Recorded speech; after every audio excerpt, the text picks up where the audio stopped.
অনুপ্রেরণীয় শিক্ষণীয় একটি গল্প। একটি গর্ভবতী হরিণ গভীর জঙ্গলে প্রসব করতে যাচ্ছিল। সে এদিকে ওদিকে তাকিয়ে নদীর কাছে একটি দূরবর্তী ঘাসের মাঠ দেখতে পেল।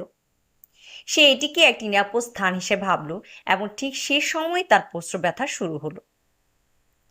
একই সময় কালো মেঘ উপরে জড়ো হয় এবং বজ্রপাত ঘটে, যা বনের মধ্যে আগুন ধরিয়ে দেয়। হরিণ তার বাঁ দিকে তাকালো এবং দেখলো একটি শিকারী একটি ধনুক নিয়ে তার দিকে এগিয়ে আসছে। এবং ঠিক তারপরে যখন সে ডান দিকে তাকালো, তখন সে একটি ক্ষুধার্ত সিংহ দেখতে পেল, যেটিও তার কাছে আসছে। এখন এই পরিস্থিতিতে গর্ভবতী হরিণ কি করতে পারে? সে প্রসব বেদনায় ভুগছে। এখন আমাদের মনে প্রশ্ন আসতে পারে, কি হবে? হরিণ কি বাঁচবে? এটি কি শাবকের জন্ম দিতে পারবে?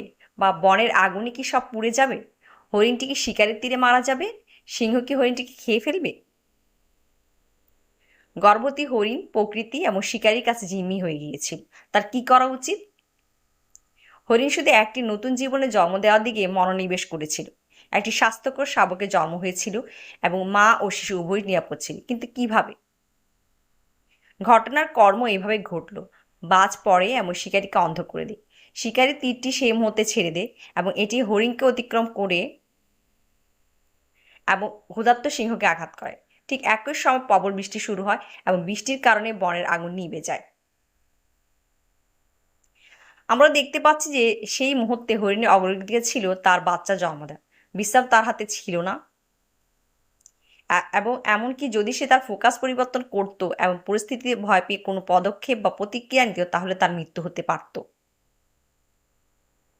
গল্পের নৈতিক: আমাদের জীবনে এমন সময় আসে যখন আমরা সমস্ত দিক থেকে নেতিবাচক চিন্তাভাবনা এবং সম্ভাবনার মুখোমুখি হই।